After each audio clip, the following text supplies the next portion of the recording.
we probably don't use the word ecosystem on a daily basis, okay? So if it might sound a little foreign to you. So to make it real, I'll give you a story. I grew up in Bridgeport, Connecticut. I still live in Connecticut, live in Naugatuck. I grew up in a one-family, three-story house. See, when I tell this story like in the South or the West, people go, what are you talking about? You know what I'm talking about. They were all Robertos in that house. Grandma and Grandpa lived on the third floor, from which there they could watch everybody. I lived in a neighborhood. Remember neighborhoods? Neighborhoods were places in the summertime when you were playing softball and you broke a window, the word got home before you did, and somebody was home and she was not happy. So, to be sure, home, neighborhood, Italian parish, Holy Rosary, east side of Bridgeport, Connecticut. There were probably only 6 last names in the whole parish. Now, you could take Italian out and put Polish, Irish, whatever the ethnicity, this all fits. Okay. The Italian Monsignor, the center of really life, not just church life, everything went through him. Before he died, if he had written a book, he could have made millions on the stories he knew and what people did and didn't do. Church, home, neighborhood, ethnicity. For about 100 years in the United States, give or take a few decades, ethnicity carried the Catholic faith. Because grandmas and grandpas, my grandmas and grandpas, came over in the late 1800s, and they brought with them the old country. In fact, they built churches that looked just like the churches from the old country. They built the Italian club, and they built the fountain in the center of the complex that looked just like the fountain and the square in Pundlandolfo, Italy, way up in the hills between Naples and Rome. In fact, when people would come over, they'd say, that's a better fountain than we've got back home. And ethnicity passed on faith. So my Italian Monsignor really never had to worry about religious transmission. As long as he had grandparents and grandparents who spoke Italian first and English second, who replicated the old world and the new world, as long as he had traditions that they practiced at home, everything worked. He never had to build community. Community walked in the door on Sunday morning, and community left the door on Sunday morning. Community came to ethnic festivals, bingo on Friday, and community went home. That was an ecosystem, tightly knit. There was very little chance you'd be anything but Italian and Catholic and Italian. And I was a public school kid, so I had to go to CCD class. Now, that same Italian Monsignor was also very frugal. So after the last Mass on Sunday, he turned the heat off. He had the shortest daily Mass on record. I think it was like 12 and a half minutes, because at 13 minutes, you started getting frostbite, all right? So we met release time. Now, for the young ones here, you have no context. That's all right, it's just a history lesson. Stay tuned. We'll get back to the digital world. So I used to leave school about an hour early, Monday afternoon, take the bus across town to my Italian church, into the pews of the church for a non-graded religious education class. It was, I think we're all 6th, 7th, and 8th graders. And it was the Baltimore Catechism.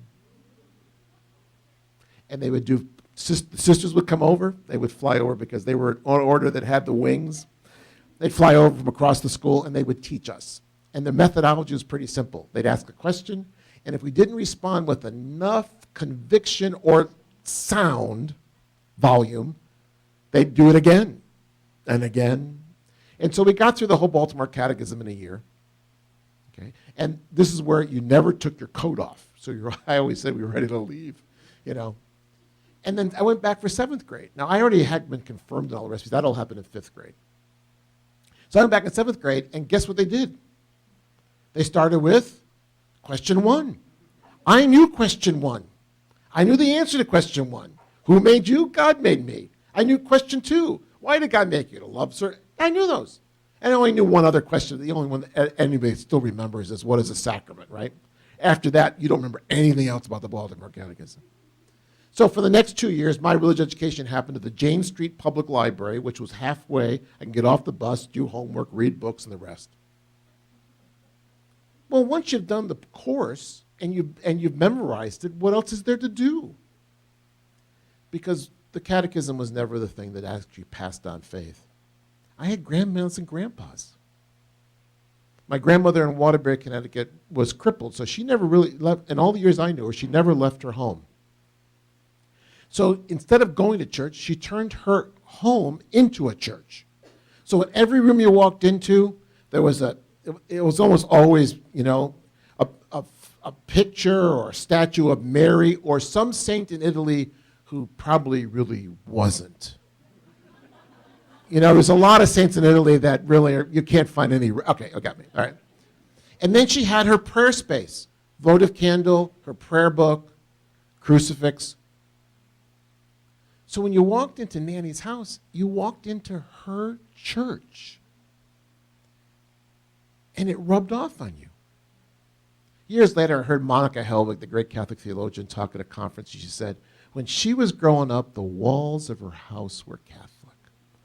And you know what I saw? Nanny's house. If the walls of your house are Catholic, religious transmission is happening because you simply are breathing Catholic air. That's an ecosystem. And when it works, it really works. And it did for the better part of 100 years in the United States. And then slowly but surely over the last 30 years, it's been in a steady decline. With really very little response from the church to that decline. Our models haven't changed. Our way we think about church hasn't changed, even while this is going on. So it's not unusual to say, basically what we have for children at church is an hour a week. Because that's all that was left from the old ecosystem. It's got better resources and new faces and all that. Yeah. But basically, it's all that's left of the old ecosystem. So the challenge for all of us is, how do you build a new one in 2015? Because you can't go back to my grandma's and grandpa's ecosystem. That world's gone forever. It was a moment in Catholic history in the United States that cannot be repeated. It can't be replicated. So you can't change things by fighting existing reality, Buckminster Fuller said. To change something, build a new model that makes the existing model obsolete. Well, the model is almost obsolete just because it declined. Let's build a new one. Let me skip ahead to this. Here's what I'm suggesting for your consideration. The old system, the old ecosystem, if you will, was church, family, intergenerational. Catholic school, where there was a Catholic school, not for me personally. Ethnicity and neighborhood. We need to build a new one. And what I would suggest the new one is a strong emphasis on intergenerationality. Why? That's what we've lost. We got it for free for 100 years. And now we have to build it. Age group and generational faith formation, no surprise. Family faith formation. If we're not about working in all the diversity of families, in nurturing family faith practice at home, and building up the confidence and the competence of parents, none of the other things in the system are going to work. Certainly not work effectively. Missional faith formation. We need an ecosystem and all kinds of activity that goes out to where people are. Luckily, we just happen to be in an era where you can actually go out to people because they're all reachable. We can connect with all of them. We can build relationships with all of them. They haven't gone anywhere. They're still out there. Go to Mass on Saturday. Just do a survey of where people are on Sunday morning. I did this as part of a project I did with a group of parishes. And one woman said, I went to Starbucks and I sat there from 6 a.m. to noon. She said, and she had taken notes, taken photographs. She just sat there. Now, that's almost heaven. If you put a bookstore and a wine bar with it, that's the kingdom. She said, let me tell you what I learned. And she had like 10 things that she learned about what people do on Sunday morning and not at church. Missional. How are we out where people are, build relations with people? Because in many ways, if we want to grow our community, our church, we're going to have to be missional about faith formation. Plant it in the places where people actually are, not where we want them to be. Don't close the church, but just think about your church as a bigger campus, like the whole community. It's just another way of saying neighborhood, but in 2015 language. And then lastly, this is what's brand spanking new. So if intergenerational was, yeah, I got that. Age group, yeah, got that, but not the way I'm going to describe it today. Family, yeah, got that. Missional, don't have that. The digital makes this work. Without the digital, well, it's like doing faith formation before books. None of us remember that era. Thank God. But because we're 500 years into the Gutenberg era, we just take books as a technology for granted. The internet is a technology, and all the tools and technologies that came off of that. The question is, how do you repurpose and use that for faith formation? While it's true the Bible was one of the first books printed on the Gutenberg printing press, because Martin Luther paid him a fortune to do the Bible. Oh, okay. That's kind of an insider. That's not the only thing printed on a printing press in those days, but it was the growth of literacy in Europe. Novels. So what needs to be true about this ecosystem? I'm going to highlight these kind of briefly, because then we're going to go more in depth. We're going to have to emphasize, I think, in the new ecosystem, intergenerationality as just part of the fabric of what we do. Whether it's intergenerational learning or worship, whatever it might be. We have to rebuild the fabric of multiple generations in relationship and connection with each other, because we spent the last 40 years separating them. Even though church is one place where 4 or 5 generations come together to do intentional things like Sunday worship, we tend to segregate, not integrate. So it has to be, and I think intergenerational has to be the center of our faith formation network. Has to be the center of what we do. It drives it. I love this quote from Joyce Mercer, and I think this points to the transmission piece and the community piece. She writes this: we invite people into the way of life that embodies God's love, justice, compassion, and reconciliation by being, doing, and thinking about it together. The best curriculum for forming children, youth, and anyone else in Christian faith is guided participation in a community of practice where people are vibrantly, passionately risking themselves together in lives of faith in a world crying out for the love of Christ. Guided participation in a community of practice puts a premium on both participation and practice. We become Christian, taking on the identity of one who is a disciple of Jesus by acting the way Christians act and by talking the way Christians talk. And over time, through practice, even our hearts and minds are formed in this way of life. That's the best view of the importance of intergenerationality in the life of the church. We have to make that central. And luckily, especially in a liturgical church like the Roman Catholic Church, we've got all kinds of opportunities to make that happen. All kinds of opportunities. They're just sitting there saying, use me, use me. Caring, our community life, our celebrational life, Sunday worship, milestones, sacraments. Our learning life can be more intergenerational, praying and serving. We can view our lives through the lens of intergenerationality and start to think about how do we play to one of our strengths as church is to rebuild the intergenerational fabric of community. People need to know each other, share with each other, learn with each other, celebrate with each other.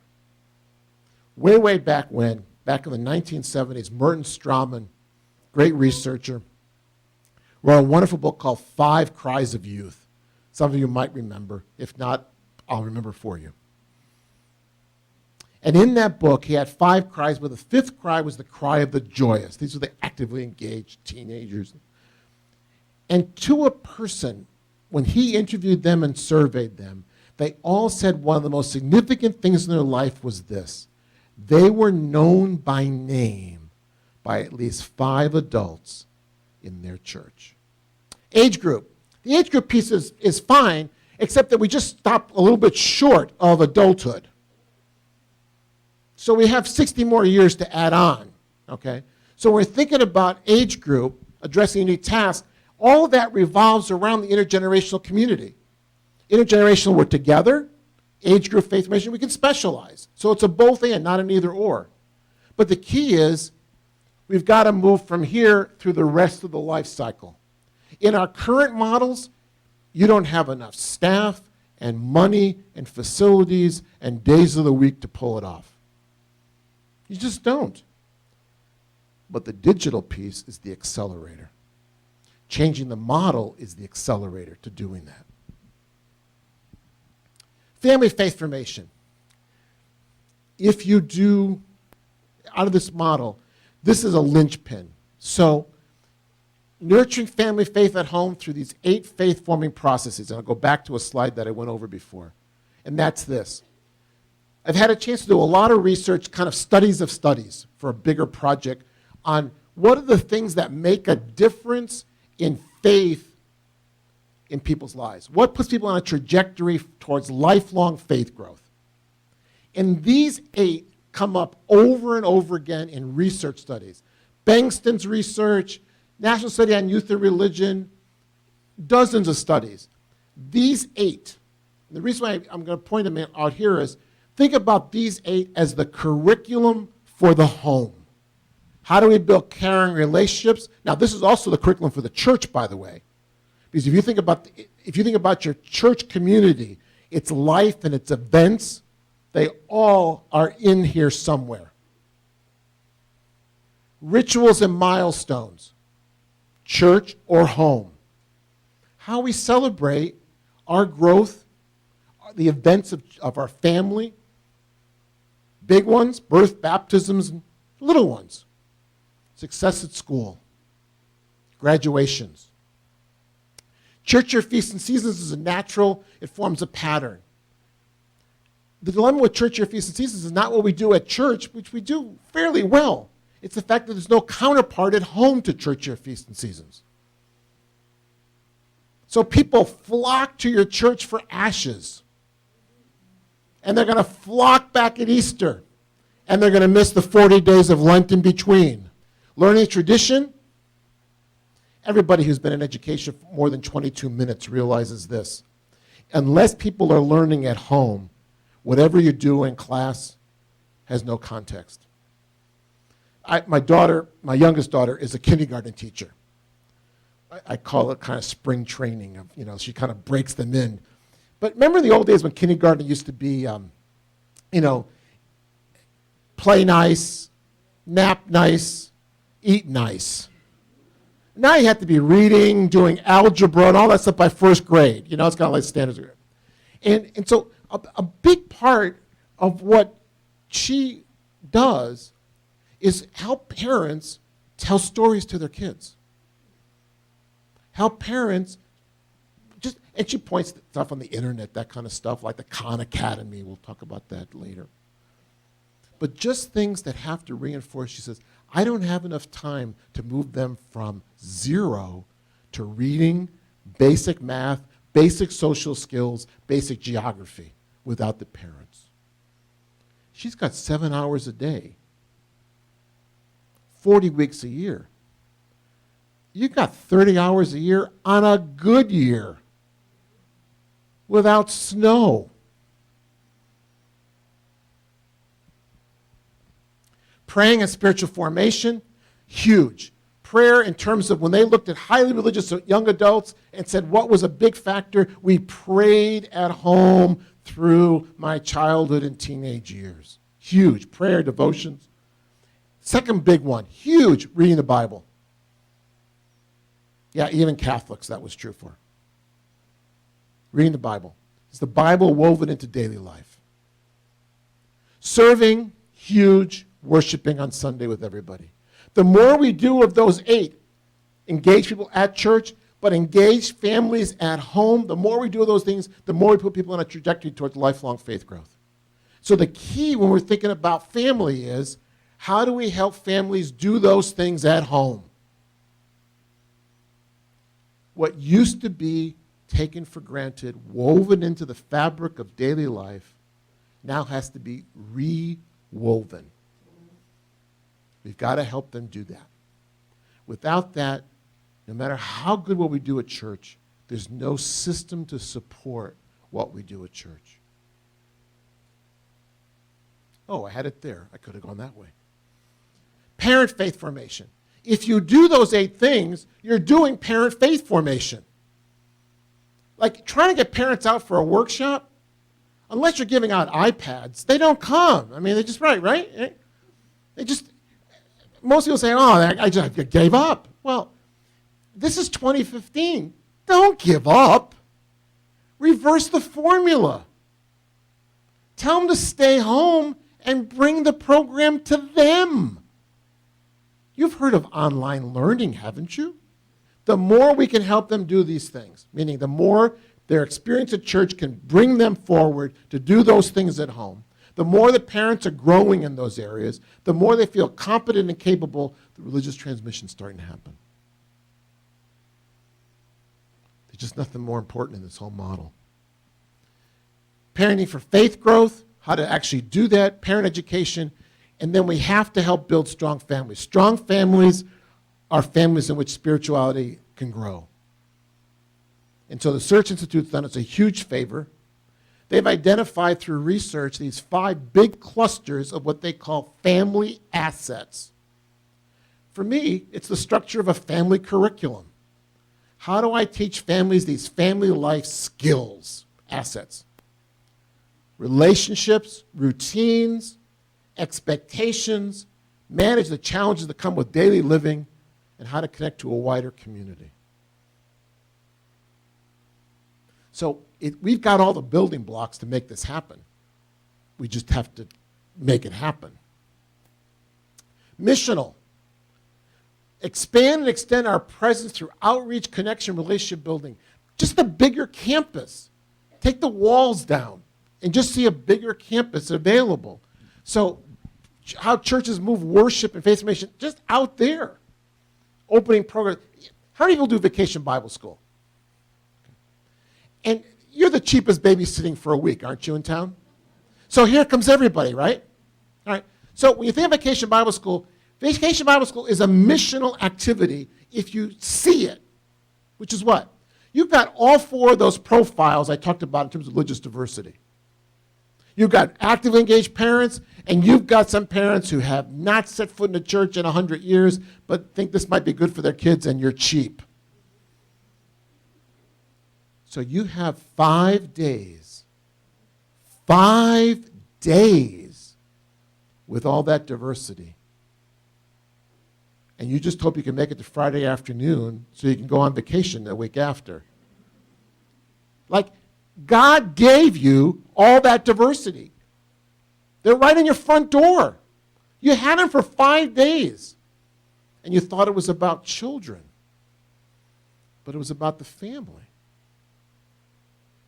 That might have been the starting point for a family, instigated by their 3rd grader who said, "We learned this Bible story today. What's the Bible?" Like, when you do the Exodus story and the kids go, That ought to be a clue. They're not getting the stories anywhere. So even families who are not spiritually engaged, unaffiliated, can become storytellers. You have 5 days of relationship. If you saw that as a missional activity, not as a catechetical program, think of what you could do with the families, with the grandparents in those 5 days. The kids are going to have a great time no matter what you do, because you're putting out water and coloring things and messy stuff and, and lunch and snacks, and they'll be fine. Throw some Legos out there. They're good for the day. It's the parents and grandparents and the whole family. What if that 5 days was the catalyst for something to happen? You've got those opportunities all year long. Instead of complaining about all the parents who just dropped out of the ozone layer for First Communion, see First Communion preparation as a missional activity. See, we're lucky as Catholics. We've got all these things. If you were a Baptist, you don't have any sacraments to work with. At least we got sacraments. Stop moaning. You could be a Baptist.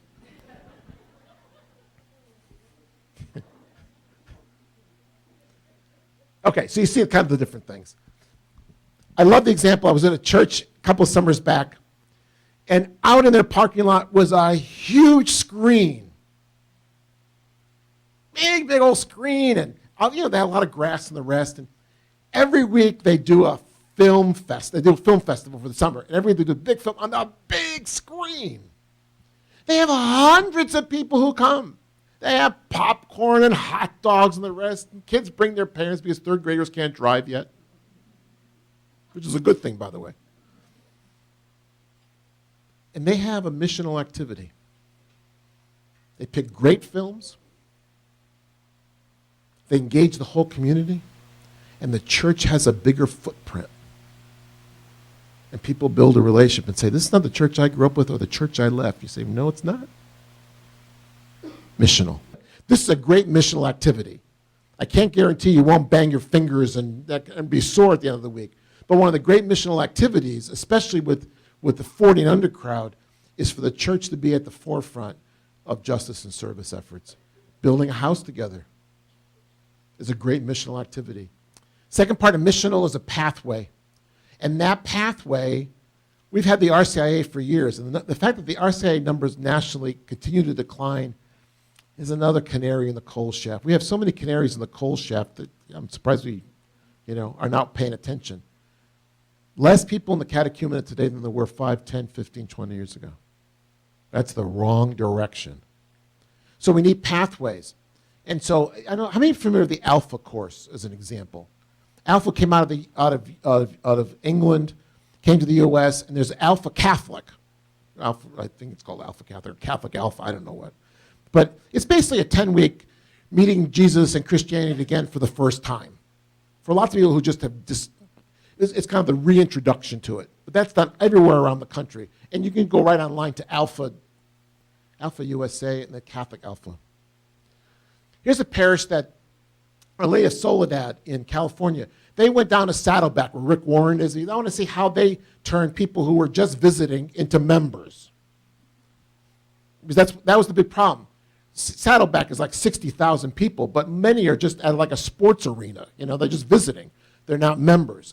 So they solved it through a whole membership process. Same thing's going on here.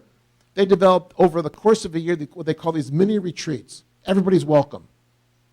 And it was a pathway from, golly, I just haven't been active. I may want to think it again. Or I just gave up on this Christianity, Catholicism thing as a way to reintroduce people to meet Catholicism again for the first time. We'll talk a lot about these. There's lots of examples. And then lastly, the other part of the ecosystem. So more intergenerational as church playing to our strength, family faith formation, age group that connects and is lifelong, missional outreach to broaden our campus and our reach, build relationships. And then I think it's all accelerated by the online and digital faith formation. The ability to use these technologies and use them really, really well.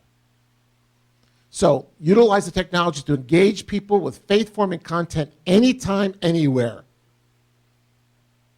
The dilemma in religious transmission is a really simple one. You don't have enough time with people. You just don't. For the person, think about it number-wise. Even for those who are the most actively engaged in the most active parishes in the galaxy, I'm going to give you 3 hours a week of engagement at church. I'll give you 3 hours. I'm being very generous. And I'll give you 50 weeks of the year, 2 for vacation. That's 150 hours. 150. The Kaiser Research Group in California researched the amount of contact 8 to 18-year-olds had with media on a given day. It was 7 hours, but they stuffed 10 hours of media viewing in the 7 hours by multitasking. So let's just use 7. I'll be modest. How many days does it take to get to 150? Not many. In fact, in a month, you get to 210. Guess what happened? In 1 month, more media usage than a year at church. And I gave you 3 hours a week. Now I have a way you can reach people 24/7, 365. Any place, just in time. You can extend and expand faith formation. This is not, the thing about the ecosystem is not either or. It's both and. It's all 5. What it made it work when I was growing up is they all work together. Pull one piece out, the system would fall apart eventually. So these 5 have to all work together. So it's not digital or face-to-face, both. It's not family or church, both. It's not age group or intergenerate, both. It's all of it. For an ecosystem to work, all the parts have to work together. So expand faith formation in physical face-to-face into people's daily lives through digital content and mobile delivery systems. Here's the good news. People already have the technology. What they don't have is the software. They don't have the apps. So we're going to look at this afternoon some examples of this, but there's 5 different ways you can integrate this, at least these 5, but I'll just use these. I'll start on the right. Every single Gather program we do can use digital content in that program. All you need is a Wi-Fi connection. Or heck, you can go to YouTube and download the video from YouTube and be current. So every program can benefit from what's on the internet. Every single program. If every one of your catechists who are working right now in the old classroom model with that big fat textbook that the kids never touch had Wi-Fi access with specially selected material that you curated for them, what would happen to that class? That one simple innovation and that's just adding content into my teaching. I haven't even gotten interactive yet. That's coming. Gather program with online components that go beyond the program. What's the best thing about Sunday Mass? It's an hour. What's the worst thing about Sunday Mass? It's an hour. So how do you send Sunday Mass home with people through the week? Today you can. It doesn't ever have to end. What's the worst thing about Sunday school and 1 hour classes? They're just an hour. But it doesn't have to be anymore because everything we do in a physical space can be extended digital. They came to Ash Wednesday and they came back to Easter, and the question is, how did you resource them for the 40 days in between? You can do that today. You can have a 40-day curriculum. In the middle, you're probably familiar with the concept of flipped classroom. Any of your kids or grandkids in schools in which they flip the classroom? So flipped classroom is the concept is just this simple. The content you used to teach is now online. So if you've never been to the Khan Academy, K-H-N, yeah, Khan Academy, tonight visit it and see the 4,000 to 5,000 courses that they put up there that one man started all by himself creating little YouTube videos for his cousins, Salman Khan. That's how they got the Khan Academy. So they flipped the classroom by having the content used to teach available in video and self-paced lessons. And the classroom then is transformed into a laboratory. Practice it, apply it, experience it, perform it, learn it. And it's changing classrooms all across the United States. Enabled by what? Great content on a digital platform. Hint, hint. Now, this is mostly online with regular interaction. So the content's online. So everyone's always worried about, how do I do adult faith formation? People don't come to the rest. Breathe. Relax. Put the stuff online. You know how many online courses in Bible and in Catholic theology and Bible are available?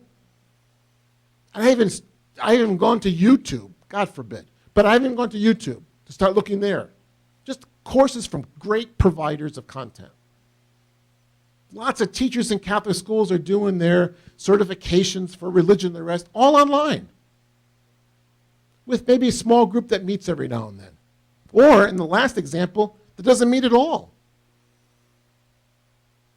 Because the resources and the providers and the platforms are already built for us.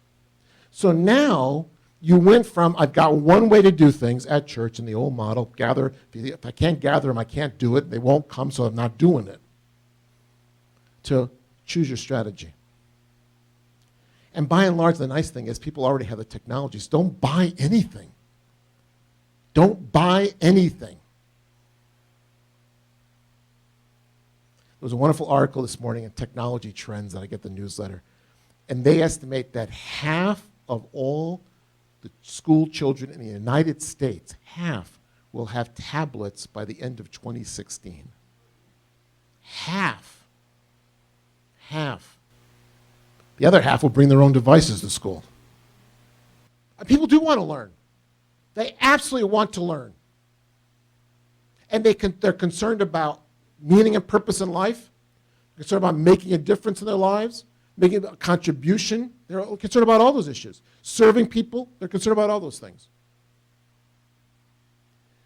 We've developed an attitude because they don't come to our stuff, we take it personally. And so people don't want to learn. Well, maybe they don't want to learn what you're teaching them. And maybe you just got to let that go. Heck, third graders don't want to learn what you're teaching them, so, I'm only kidding. Maybe they just don't want to learn what we're teaching them. Maybe we should start by asking them, what do you want to learn?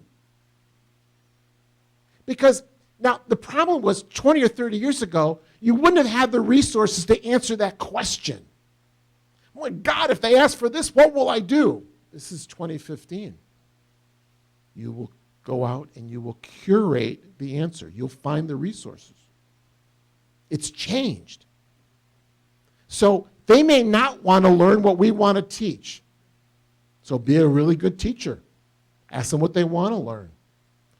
In other words, I don't think, let's talk about parents. Okay, so my oldest is a parent of my son and daughter-in-law. My son and daughter-in-law are parents of two boys, all right, 8 and 3. So they haven't got a minute. I don't think they have 30 seconds. So if you try to fit them into what we're currently offering, they're probably going to say, it doesn't fit our lives. Now, in an earlier approach, we would have said, well, maybe I'll do this program 4 or 5 times. Then, of course, then you say to yourself, what am I, stupid? I'm just going to wear myself out. I haven't got the time. We can't get on the calendar. Our church books things 2 years in advance. I'm not going to have a room. So what if you flip that? One size doesn't fit all. You said, how do I personalize and customize it? I kind of know what you're struggling with. And if you don't, then go listen to them. Hang out at Starbucks one Sunday morning. Or what, fill in the blank, whatever that might be. What are they hungry for?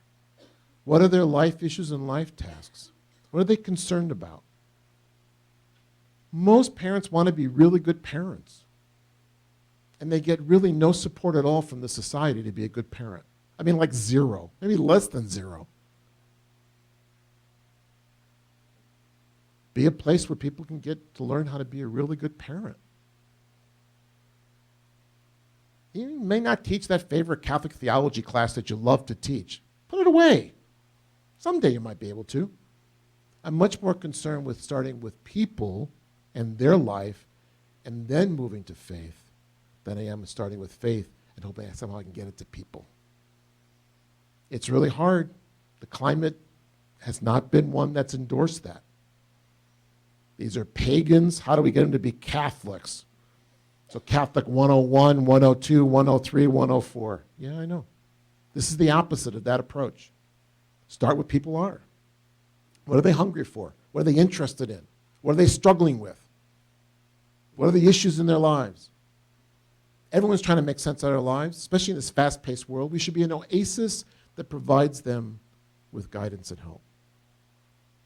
What parent do you know wouldn't love a night off?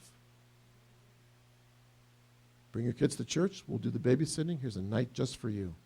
Great coffee, get refreshments, maybe a speaker, maybe a video. Just chill for a night.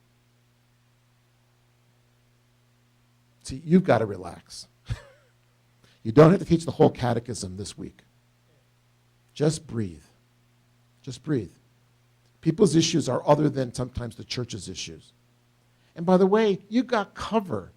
We have a new pope. Did I mention that like the last 2 years? This is exactly what he's saying. Start where people really are. You got cover. You may not have had cover in prior eras, but you got cover. Just take him at his word.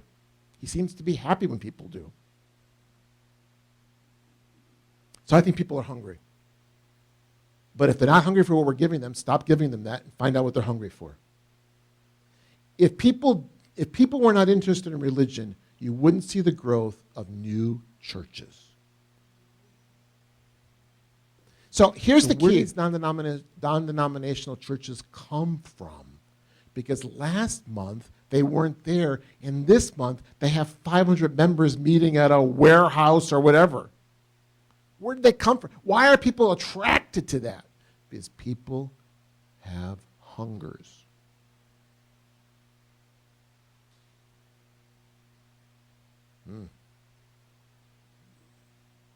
That subdued the group a bit. Yep.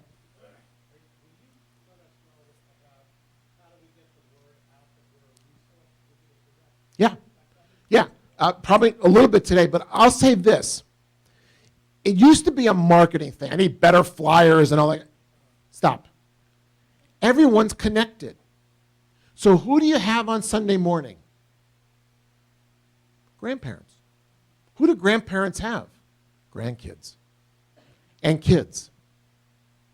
If you equip them to be social networkers, they'll get the word out to everybody you need to get out. In the old days, it used to be, look, if you told these 5 women, it will get across the whole parish. Yeah. But that was the phone and over the back fence and that kind of stuff, right? Everyone's part of a social network. So how do you work that? And the other thing is, people may not be looking for church, but they are looking for some of the things that church can do if it did it in a way that connected with their lives. Yeah. Church is a resource center as opposed to a programming center. The church as a community resource center that does faith formation. Everything is faith formation in that sense. You okay?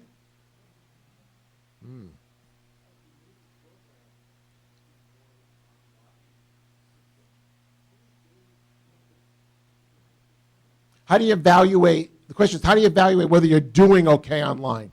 In fact, it's a lot easier than in person, in a funny kind of way. So you can put evaluation forms, embed those into everything you do, number one. Number two, you can also monitor usage by using any one of the different, like Google has a free thing that tracks your usage, what pages they go to, how long they're there, what they had for lunch. They're just analytics. So you can build those things into it.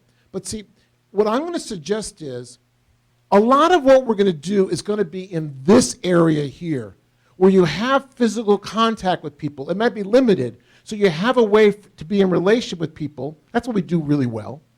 Relation with people, so we can get that feedback from people in person as well as online.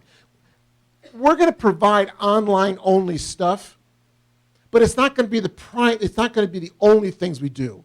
So unlike a university which offers an online degree program, which has to embed all kinds of analytics and evaluation tools, performance indicators, we're going to actually see a lot of these people. Maybe not at church, maybe out in the community or in other settings. So we'll be able to get some feedback, first-hand feedback from people. So I'm thinking about us as being digitally enabled, as opposed to being 100% digital. So the digital is enabling faith formation to happen in some new and exciting ways, but not to supplant what we're doing, extend it, expand it, and re-envision it, perhaps. So I think you have lots of ways to be able to do that. And in fact, the switch will make us more attentive to, well, are they learning? Is this benefiting people? Than we probably are right now, where we assume if the body's in the chair, they're learning. And everybody in the room who's worked with teenagers for more than 30 seconds realizes the lights can be on, but there could be nobody home. But that's a good question, and it's one you got to keep at the forefront to know, how are people experiencing this? What are they learning from this? How are they taking this, making this part of their lives? That's important. Yeah, absolutely. A couple of examples, which is a great way to end the afternoon. In fact, you probably won't create, well, let me separate the two. You will create a digital platform. Will you create the content in it? Probably not so much. Why? Because what's exploded is the availability of digital content in all its forms, whether it's print, audio, video, whatever. You've got plenty of content. So content is not the problem. We've got tons of content, okay? What you'll have to create is a platform for that content. So here's a good friend of mine, Cindy Cole in Connecticut. First Church Simsbury is a UCC church. She came to a workshop I did 3 years ago. 2 months later, she had the first draft of her website up. I'll show it to you this afternoon. And what she's done is she's wrapped the digital around what she does with preschool families, elementary families. Like every month with the preschool families, she has a monthly web page. So here, if you're a preschool family, I want to go here. Every month she has something just for preschool families to do where? At home. That connects what they do during the preschool phase of their Sunday school. So let's see, what month are we?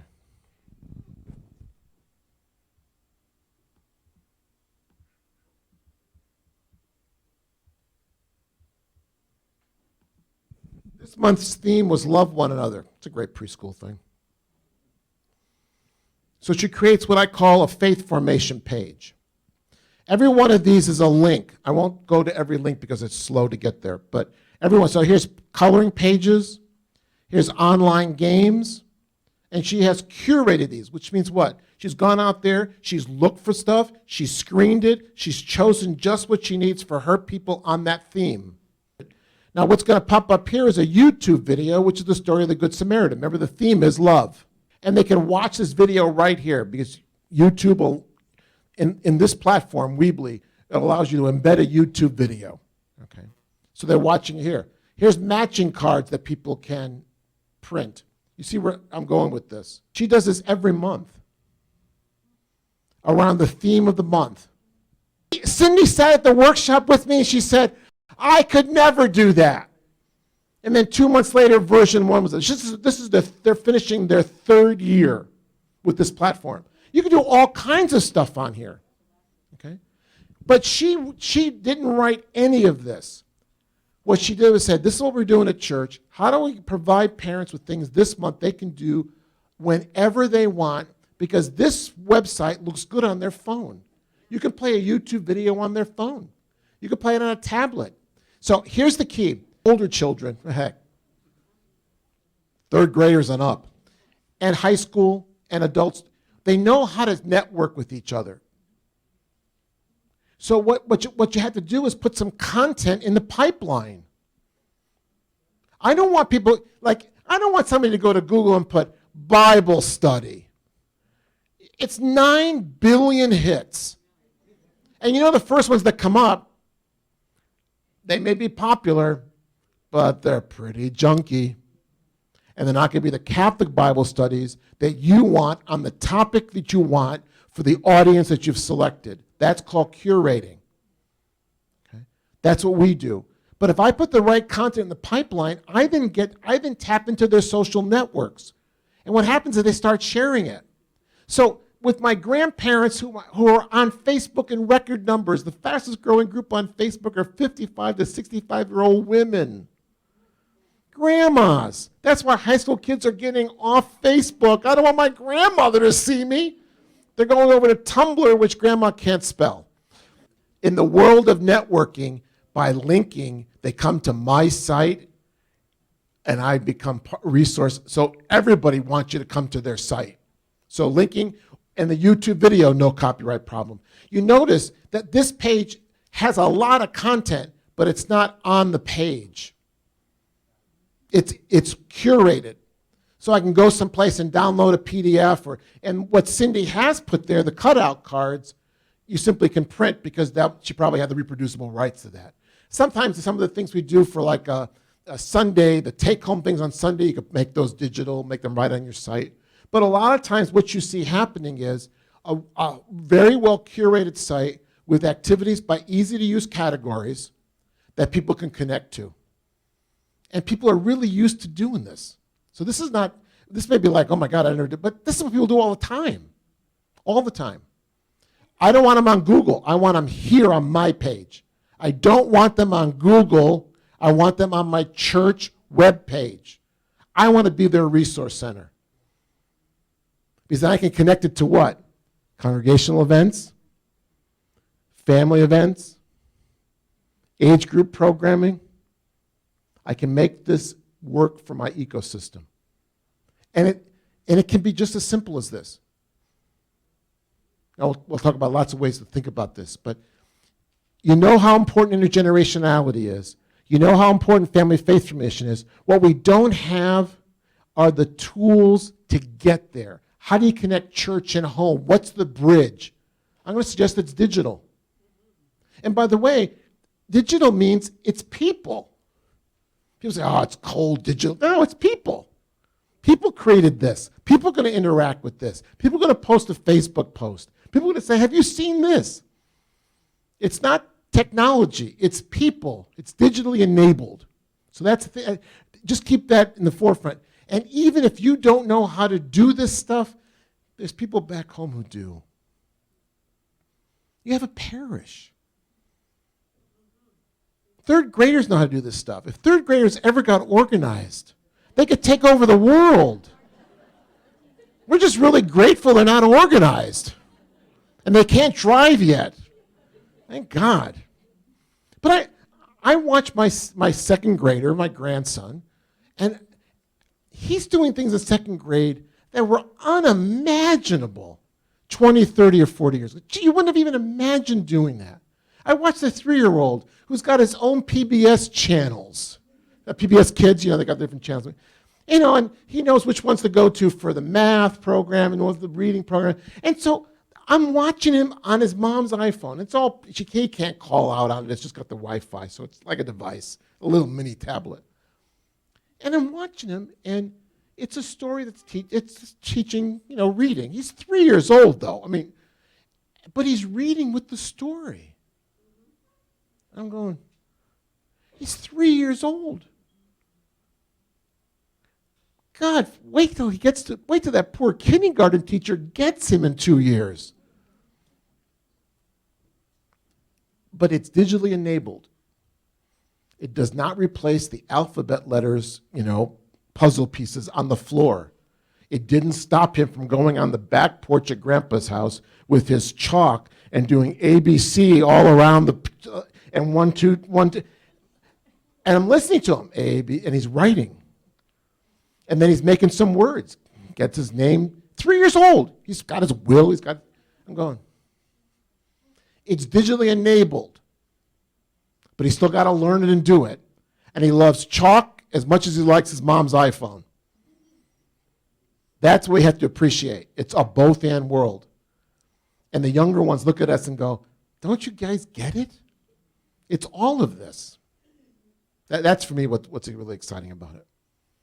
What are you thinking?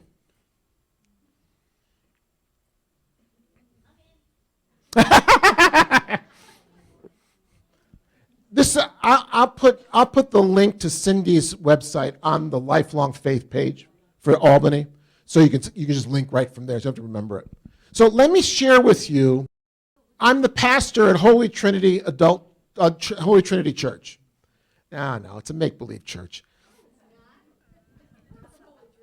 but not the one I'm pastor of. So this is an online-only church. All right. I wanted to build I built 2 examples, Holy Trinity Adults and Holy Trinity Families, to give you a sense of what this could look like in practice. And I put the links to that so you can actually see in the rest. All right, so here's my Holy Trinity Adult Faith Family. It's built, Weebly.com is a very simple website builder. It's drag and drop. If you could use Microsoft Word, you could pretty much use Weebly. I mean, really, it's meant to be that easy, so you don't need programming language. That's why I use it. So across the top are my big menus. So here's the big mindset shift. The learner is in control of his or her learning, not us.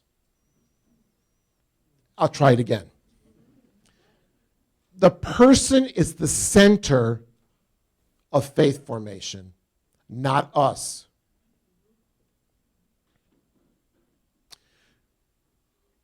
We've tried to use external motivation to get people to learn. How's that working for you?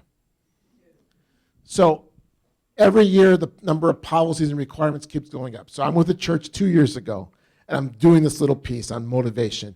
They said, well, at our church, we really think we've solved it. I said, well, this was First Communion, right? This is really low. If you're going to coerce anybody, First Communion is a coercion point, right? I said, we were sick and tired of parents not coming to Mass. And so we decided that they'd have to, during second grade, they had to sign in every Sunday. Sign in. I had memories of, growing up. Sign in. And if they don't get to, they had a percentage. I'll say 80% of the masses during the year, their child can't receive First Communion. Now, of course, it violates everything about canon law. And if these parents had that, read a little canon law, they'd realize and they can go in at 10 o'clock on Saturday morning in May and get First Communion. But besides that, nobody knows canon law anyway, so they were lucky. And I thought, if you've got to go to that extreme to motivate people, there's something really wrong. Motivation works the opposite way. You want to read a great book on motivation, read Daniel Pink's book, Drive. Drive. So it's easy to remember. Daniel Pink. He summarizes all this great research, and he talks about a motivation in 3 ways. He talks about motivation as it's intrinsic. So what motivates people is the quest for personal autonomy, the quest to make a difference in life and make a contribution, and to get good at something, competence. I'm thinking, and it's all internal stuff. If external motivation really worked, then every NBA player would be LeBron James. They get paid enough. Some of these people get paid like $15 million, and they're terrible. I mean, they're worse than terrible. Look at the New York Knicks. The key about motivation is you have to play to people's internal motivation. And so that's exactly what we're doing here. We're saying find what fits where you are. We want to serve you. We want to be your resource center. We don't want to be your programmer. Does that make sense? That shift is important because then you offer variety. And in the variety we offer in all kinds of different forms, we can connect with people and build relationships with people. So they may start all the way over under that life issues section because that's what's really preoccupying them because they are a caregiver for their mom or their dad. But all of a sudden, that connects them across the platform to things going on at church, in the community, in families, and online. I don't care where we start, but if we haven't got a broad enough spectrum, enough variety, so I'll give you an example. Life issues. So this is something on my website. It was just, I needed some example that was like, what's something these are adults. So a lot of baby boomers are parenting, caring for their parents. I put a little video up there that Jeff Foxworthy did. It's kind of a cute, it's from AARP. It was on YouTube. And it was, are you a caregiver? And they go through this humorous thing about a whole set of criteria. Are you a caregiver? But it opens up the conversation. And so this is a church that has a caregiver support group. And then resources for caregivers. This book is from AARP. I don't even have it on my website. Just go to AARP. Because AARP has a whole section of their site being a caregiver with high quality resources done by professionals. I don't have time to write caregiver resources. You don't have time to do that. But I got all these experts with PhDs and MDs and the rest and nurses. I have them all at my beck and call. That's part of my adjunct staff. So I can sit in Naugatuck all by myself, and I could have an adjunct staff at AARP if you think this way. So small churches say, well, we're a small church, we can't do this. And now you can. You could be a really small church and have a big adjunct staff. This might be some people's starting point for making contact with church, because you are the only caregiver support group in the whole community. And that might get them, yeah, that video is not going to pop up. That might, in April, you're doing a Catholic spirituality practice. That sounds kind of interesting, how to pray and that kind of thing. So I'll show you how this works after lunch. And yeah, the book looks interesting, so I might want to join this. You don't know where it's going to lead. I don't need to know where it's going to lead. But if I set the table with enough options, at home, on your own, at church, with the family, on the go, I got a better chance of connecting with you, and you connecting with great resources and great people. This is what my Catholic parish, Holy Rose in the East Side, what they did instinctively 40 and 50 years ago. They were the resource center for the whole neighborhood. Everything happened in and through there. You needed food, you stopped at the church. You needed a job, you stopped and talked to Monsignor. He made a couple of calls. You wanted to run a program, you used the community center at the church. It was the center of the community. In those days, it did it in the face-to-face, flesh and blood. We now can expand that into this wonderful digital world of all these connections, and knowing that people are already comfortable in that world. But the digital only works when it's connected to what? The intergenerational faith community, family, missional outreach, age group programming. It's not a standalone, not in the faith formation ecology. But if you connect them all, think what your parish could be like in the next 3 to 5 years. It took 40 years for the old ecosystem to decline.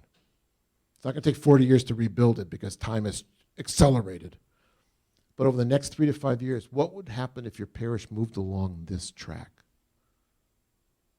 And don't worry about what other parishes are doing, because no one's doing it anyway. You know, this is the great thing. When I started in youth ministry, I'll end with the story. I started youth ministry in the Diocese of Bridgeport back in the 70s. And a church would call me in, they'd say, we haven't seen a teenager in 20 years. And I'd say, oh, it's great, because no matter what I do is better than what you did last year. So realize, for this whole transition, especially to digital, the bar is really low. And we're going to raise it. But the bar is really low. Just Google 10 Catholic Church websites and see how low the bar can get. Now, here's the nice thing. First year, I'm sure Cindy spent a lot of time. And then the second year, she reused some of that content and added new content. So she started building her library. Secondly, you don't curate alone. Look around. So if I find 8 great Bible videos for children, I now have a way to share it with everybody. So everybody curates for everybody else. It's really hard to do that. Remember, we always talk about how do we collaborate programmatically and the rest. We say, oh, there's so many roadblocks and logistics and distance and calendars. Now you can collaborate because there's no roadblocks at all. What if we had a space, which we could easily create, where people could say, here's the best of what I found on this topic. And everybody benefits. And then you go there and say, I wonder what my friends across the diocese have found. We used to do it by phone. Now you can do it visually online. So you don't curate alone. You design yourself, but you're not going to design by yourself because you're going to get some 20-somethings and high school kids around you and say, I wanted to do this. And then they go, and it happens. I want to do this, and it happens. And I want to film, I want to record tonight's presentation, and it happens. Or I get the middle school kids to come to Vacation Bible School because what do you do with middle school kids in the summertime? They're everywhere and nowhere. I want them to be my film crew. So I want them to do some projects with the younger kids, filming stuff and creating some, and then I want them to do a 5 to 8 minute summary of today at VBS, which we put on our website so that parents and grandparents can see what the kids were doing. At the end of the week, I want them to do a greatest hits of the 5 days. By the way, all I can do is tell them what I want to do and then get out of their way because they have the technologies and tools right on their phone to create videos. They do it at school all the time. Okay. And then Sunday at worship, after communion, the middle school kids present this week at VBS to the whole community. You will have those kids for a lifetime. You have a parish. So if you're thinking about doing things alone, remember the very last scene from the movie The American President with Michael Douglas and Annette Bening? Let me remember the movie The American President. All right. Very last scene of the movie. Throughout the movie, Michael Douglas has been trying to give Annette Bening flowers and failed. He goes into a flower shop. The guy doesn't believe he's president. Then he opens his wallet. He has no money because he's the president, no credit card. The guy says, look, no money, no credit cards. He tries several times, fails. He tries to have him delivered, but Secret Service won't let him do it. To the very end of the movie, they're coming down the stairs of the White House, and he presents her with these gorgeous red roses. And she just starts laughing at him. She says to him, how did the most powerful man in the free world figure out how to give me flowers? And he very sheepishly says, I discovered that I had a garden, a rose garden. You have a parish. All these skill sets are in your parish, but we've never needed to ask them until today. Now ask. Some of the best teachers in your church are middle school kids and high school kids. They're natives to this world. I am just visiting.